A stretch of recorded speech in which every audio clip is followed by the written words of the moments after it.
আসসালামু আলাইকুম। কেমন আছো তোমরা সবাই? আশা করি অনেক অনেক ভালো আছো। আলহামদুলিল্লাহ, আমিও ভালো আছি। অনেকদিন থেকে ভাবছিলাম যে নিজেকে অনলাইন শিক্ষা কার্যক্রমের সাথে যুক্ত করব, কিন্তু বিভিন্ন ব্যস্ততা এবং অলসতার কারণে হয়ে উঠছিল না। যাই হোক, আলটিমেটলি আমি আমার প্রথম ক্লাসে দাঁড়াতে পেরেছি এবং তোমাদের সামনে উপস্থিত হতে পেরেছি, এবং আমি একটা পেজও খুলে ফেলেছি যার নাম দিয়েছি teaching for learning. Basically I am student, পড়াশোনা করছি রাজশাহী বিশ্ববিদ্যালয়ের ইসলামিক স্টাডিজ বিভাগে। তো কাদেরকে নিয়ে কাজ করব? আমি কাজ করব তাদেরকে নিয়ে যারা ইন্টারমিডিয়েট, দ্যাট মিনস উচ্চ মাধ্যমিক পর্যায়ে মানবিকে ছিল এবং মানবিক থেকে পরবর্তীতে ভর্তি প্রস্তুতি নিবা বিভিন্ন বিশ্ববিদ্যালয়ের জন্য। তাদের তাদের জন্য আমি বিভিন্ন ক্লাস, বিভিন্ন টিপস দিয়ে যাব।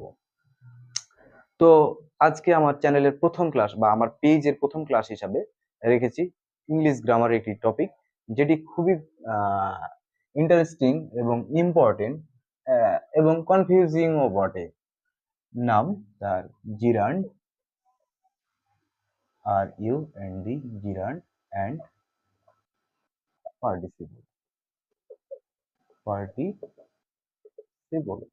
ওকে, জিরান্ড এবং পার্টিসিপল আমরা হয়তো অনেকে এই টপিক সম্পর্কে আগে অবগত রয়েছি, অনেকে নতুন শুনছি, অনেকে বিষয়টি সম্পর্কে কোনো ধারণা নেই এরকম একটি বিষয়।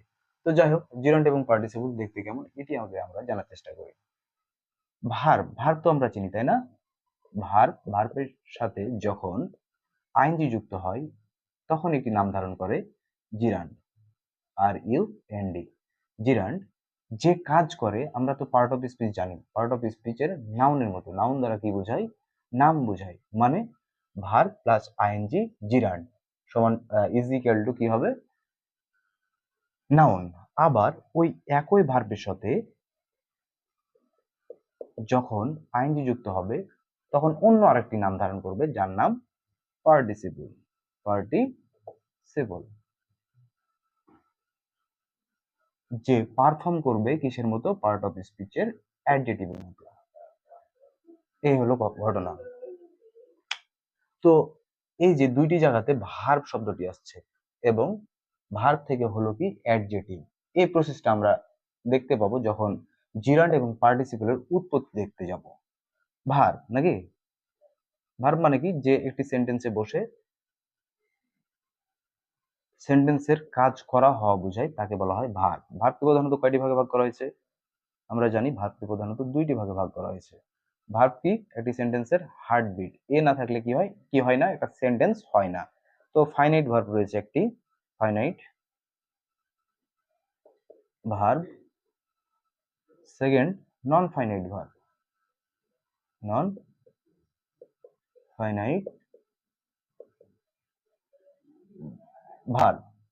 তো ফাইনাইট ভার্বটা কি? ফাইনাইট ভার্ব সেটি যা একটি সেন্টেন্সে বসে সেন্টেন্সের অর্থ সম্পূর্ণরূপে প্রকাশ করতে পারে। মানে এটি একটি জীবন্ত ভার্ব। আর নন ফাইনাইট ভার্ব কি?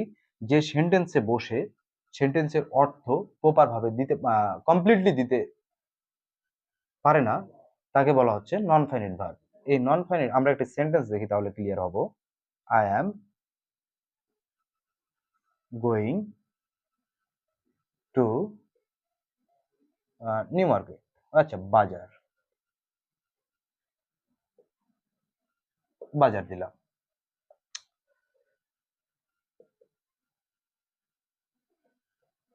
গোয়িং টু, বাজার।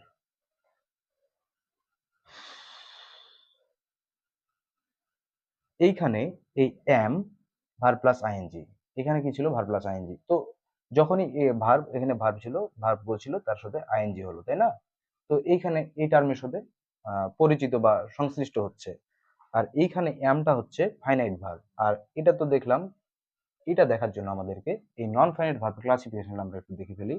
নন ফাইনাইট ভার্বকে আবার তিনটি ভাগে ভাগ করা হয়েছে। কয়টি ভাগে? তিনটি ভাগে। কি কি?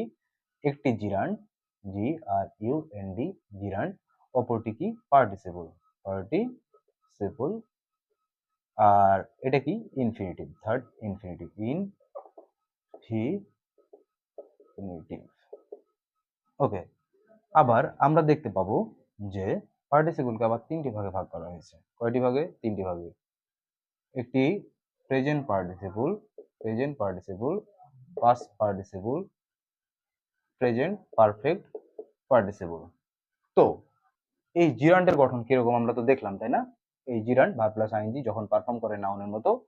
আবার এই পার্টিসিপল কিরকম, প্রেজেন্ট পার্টিসিপল। এই প্রেজেন্ট পার্টিসিপলের গঠন এরকম, এই যে এরকম প্রেজেন্ট পার্টিসিপল, এখানে পার্টিসিপল লিখেছি যেটি হবে প্রেজেন্ট পার্টিসিপল, ঠিক আছে?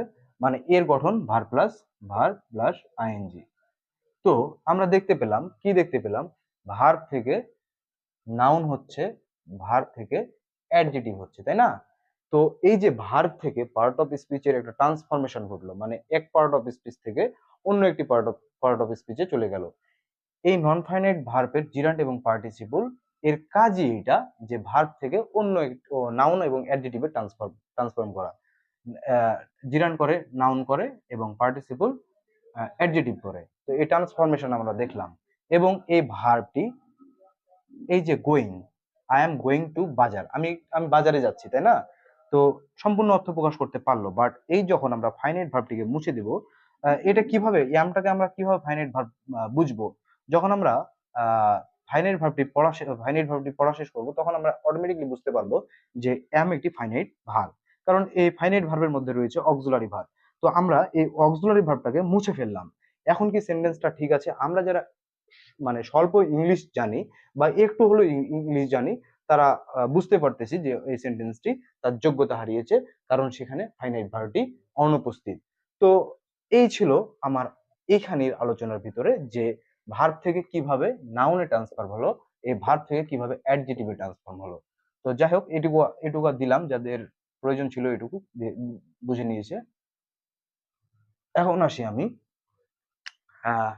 এই যে ভার্ব প্লাস আইএনজি, এটা রূপগত একটা সদৃশ্যতা। এই সদৃশ্যতার মধ্যে পার্থক্য কি হলো? একটি নাম ধারণ করলো কি জিরান্ড, অপরটি নাম ধারণ করলো পার্টিসিপল। আর এই জিরান্ড কাজ করে কার মতো? নাউনের মতো। এই পার্টিসিপল কাজ করে অ্যাডজেটিভের মতো। তাহলে noun is equal, জিরান্ড is equal to noun, মানে পার্ট অফ স্পিচ পেয়ে গেছি আমরা নাউন। পার্টিসিপল হলো, পার্টিসিপল কার মতো কাজ করে? অ্যাডজেটিভের মতো কাজ করে। যাই হোক, আমরা এখন পার্টিসিপল ধরে কি পার্ট অফ স্পিচের নাউন এবং অ্যাডজেটিভ ধরে আগাবো। আজকের ক্লাসে আমি এই যে ভার্বের যে সদৃশ্যতা, এই রূপগত সদৃশ্যতা, এই রূপগত সদৃশ্যতার ভিন্নতা খুঁজে বের করব। আর জিরান্ড এবং পার্টিসিপলের আলোচনা মূলত এইটাই। আর যারা ইংলিশ বুঝে আর কি, তারা এই যে টার্ম রয়েছে ভার্ব প্লাস আইএনজি, পার্টিসিপল হয় এবং পার্টিসিপল অ্যাডজেটিভের মতো কাজ করে। তো যারা ইংলিশ বোঝে, অ্যাডজেটিভের কাজ কি? অ্যাডজেটিভের কাজ নাউনকে মডিফাই করা, নাউন বা প্রোনাউনকে মডিফাই করা। যখন আমরা একটা সেন্টেন্স দেখবো, দেখে একটা ওয়ার্ড বসেছে ভার্ব প্লাস আইএনজি, সে কি কাকে, নাউনকে মডিফাই করতেছে, তখন আমরা বুঝবো যে সে অ্যাডজেটিভ দ্যাট মিন্স পার্টিসিপল। আবার যখন একটি সেন্টেন্সে ভার্ব প্লাস আইএনজি বসে নাউনের মতো কার্যক্রম পরিচালনা করবে, তখন আমরা সেটাকে বুঝবো সে জিরান্ড। তো আমরা যারা আসলে ইংরেজি বুঝে, ইংরেজির ইনার ফিল নিতে পারে, ইংরেজি সেন্সটাকে ধরতে পারে, তাদের এই পরবর্তী আলোচনার প্রয়োজন হয় না। কিন্তু আমরা তো গ্রামারটা শিখতেছি ইংরেজি বোঝার জন্য, তাহলে আমরা কিভাবে পারবো, তাই না? তো আমাদেরকে এটি জানতে হলে স্ট্রাকচারালি আগাতে হবে। স্ট্রাকচারালি কেমন? নাউন যে যে জায়গায় বুঝতে পারবে একটা সেন্টেন্সের নির্দিষ্ট কিছু জায়গা রয়েছে, সেই জায়গাগুলো ছাড়া নাউন বুঝতে পারে না, নাউন পার্ট অফ স্পিচ গুলো।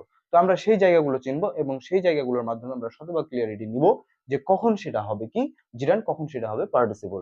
চলো আমরা অবস্থানগতভাবে আগাই, মানে স্ট্রাকচারালি আগাই। এখন আমরা